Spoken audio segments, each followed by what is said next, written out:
السلام علیکم، بسم اللہ الرحمن الرحیم۔ بانو ٹی وی کے تمام سننے والوں کو السلام علیکم۔ اس نے دھڑلے سے قسم کھائی، جج نے جٹ اس کے حق میں فیصلہ دے دیا۔ وہ خوشی خوشی گھر جا رہا تھا کہ اس نے جھوٹی قسم کھا کر اللہ کو یقیناً ناراض کیا تھا۔ اس کے ساتھی نے اسے تنبیہ کی تو اس نے کہا دیکھا جائے گا، اب 4 کنال اراضی مل گئی ہے، اللہ اللہ خیر صلاح۔ یہی باتیں کرتے ہوئے گھر کے قریب پہنچا۔ اس کے گھر کے ارد گرد کافی لوگ جمع تھے۔ ایک نوجوان بھاگتا ہوا آیا اور اس نے بتایا کہ اس کے بیٹے کو بجلی کا کرنٹ لگا ہے اور وہ فوت ہو گیا ہے۔ حلف اٹھانے والا بھاگ کر گھر پہنچا تو دیکھا کہ اس کا بیٹا مٹی میں دبا ہوا تھا اور فوت ہو چکا تھا۔ تفصیل پوچھی تو گھر والوں نے بتایا گھر کے اوپر سے 11,000 وولٹیج کرنٹ کی لائن گزرتی ہے۔ بیٹا اچانک چھت پر چڑھ گیا اور دیوار سے دوسری طرف دیکھنے لگا۔ توازن خراب ہوا تو اچانک ہاتھ 11,000 وولٹیج پر پڑا۔ اس وقت جسم تاروں سے چمٹ گیا۔ اس نے جب پوچھا واقعہ کب پیش آیا، گھر والوں نے بتایا کہ 1 بجے کا وقت تھا۔ عجیب اتفاق کہ 1 بجے ہی اس نے جھوٹی قسم اٹھائی تھی۔ افسوس، اسے اراضی تو مل گئی مگر جوان بیٹا گنوا بیٹھا۔ دکاندار نے تھان اٹھایا، پھیلایا اور کپڑے کی خوبیاں شمار کرنے لگا۔ صاحب خدا کی قسم خالص امپورٹڈ مال ہے۔ اللہ جانتا ہے کہ پوری مارکیٹ میں ایسا کپڑا کہیں مل جائے تو میرا نام بدل دینا۔ خدا گواہ ہے کہ یہ قیمت صرف آپ کے لیے ہے، بس یوں سمجھو کہ مفت دے رہا ہوں۔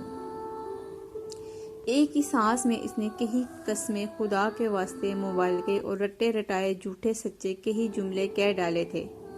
سمجھنے کی بات یہ ہے کہ خرید و فروخت میں جھوٹ اور جھوٹی قسم، بے جا مبالغہ اور بازاری قسم کے کئی ایک روایتی جملے ہم بولتے چلے جاتے ہیں، جن کا بولنا نہ تو جائز ہے اور نہ ہی ان کے ضرورت ہوتی ہے۔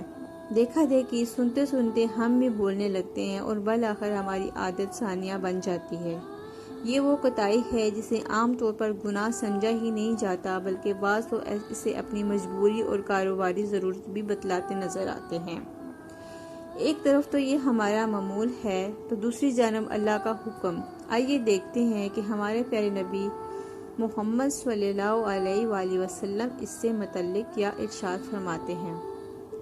جس نے اسلام کے علاوہ کسی ملت پر جان بوجھ کر جھوٹی قسم کھائی تو وہ اپنے قول ہی کے مطابق شمار ہوگا۔ اگر اس نے کہا کہ میں فلاں کام کروں گا تو مسلمان نہیں بلکہ یہودی ہوگا تو وہ یہودی ہی شمار ہوا۔ اگر کہا کہ میں نصرانی ہوں گا تو وہ نصرانی ہی شمار ہوگا۔ اگر کہا کہ میں مجوسی ہوں گا تو وہ مجوسی ہی شمار ہوگا۔ اور جس نے دنیا میں اپنے آپ کو کسی چیز سے قتل کیا تو وہ قیامت کے دن جہنم کی آگ میں اسی چیز کے ذریعے عذاب دیا جائے گا۔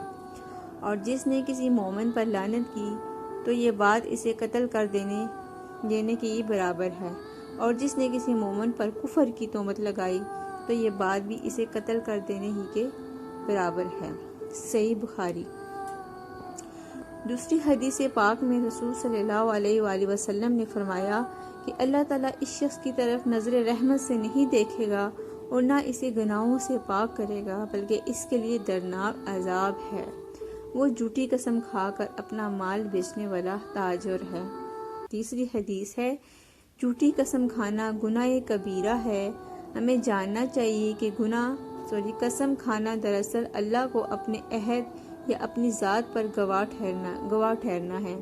اللہ پر سچا ایمان رکھنے کے بعد یہ ممکن ہی نہیں کہ انسان اللہ تعالیٰ کو کسی جھوٹے عہد یا جھوٹی بات پر لوگوں کے سامنے اپنا گواہ بنائے۔ اگر کوئی مسلمان ایسا کرتا ہے تو گویا اس کے ہاں خدا خوفی نام کی کوئی چیز ہی موجود نہیں ہے۔ ہمیں موجودہ کاروباری ٹرینڈ کی برعکس حضور صلی اللہ علیہ وآلہ وسلم کی تعلیمات پر عمل کرتے ہوئے قدم قدم پر جھوٹی قسم اور بے جا مبالغوں سے بچتے ہوئے اپنا بزنس جاری رکھنا چاہیے۔